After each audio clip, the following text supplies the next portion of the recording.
One day, a professor walked into his classroom carrying a large glass jar. As always, there was a spark of curiosity in his eyes. The students watched as he placed the jar on the table and began pulling out large rocks, each about the size of a fist. He gently placed them into the jar until no more could fit. Then he asked, "Is this jar full?" The students looked carefully and most of them said, "Yes, sir, it's full." Smiling, the professor pulled out a bag of small pebbles. He poured them into the jar and gave it a shake. The pebbles rolled into the spaces between the rocks. Again, he asked, "Is it full now?" Some students hesitated, but many said, "Yes, now it's really full."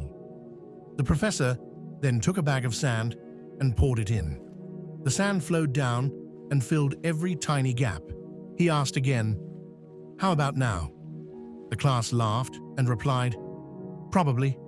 Finally, he brought out a mug of water and slowly poured it in until the jar overflowed slightly. Now it was truly full. The professor explained, "This jar represents your life. The big rocks are your most important things: family, health, close relationships, your dreams and goals. Even if you lose everything else, as long as you keep these, your life will still feel complete." The pebbles represent other important things: your career, your home, your studies. They matter, but they are not as essential as the rocks. The sand represents the small stuff, like endless scrolling on social media, unnecessary shopping, or trivial tasks. If you fill the jar with sand first, there will be no room left for the rocks. The same happens in life. If you focus on unimportant matters, you will crowd out what truly matters. The students nodded quietly, realizing the depth of his words. Then one curious student raised a hand and asked, "Sir, what about the water?"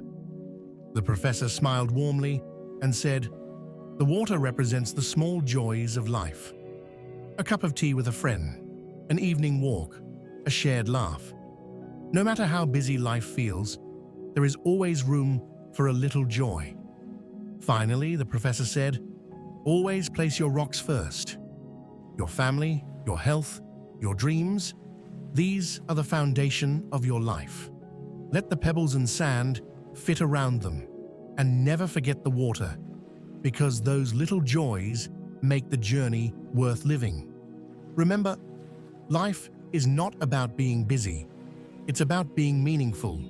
It's not about counting days, but making days count. Create a balance that gives you true happiness and completeness. If this story inspired you, please like, comment, and share it with others so more people can learn this valuable lesson.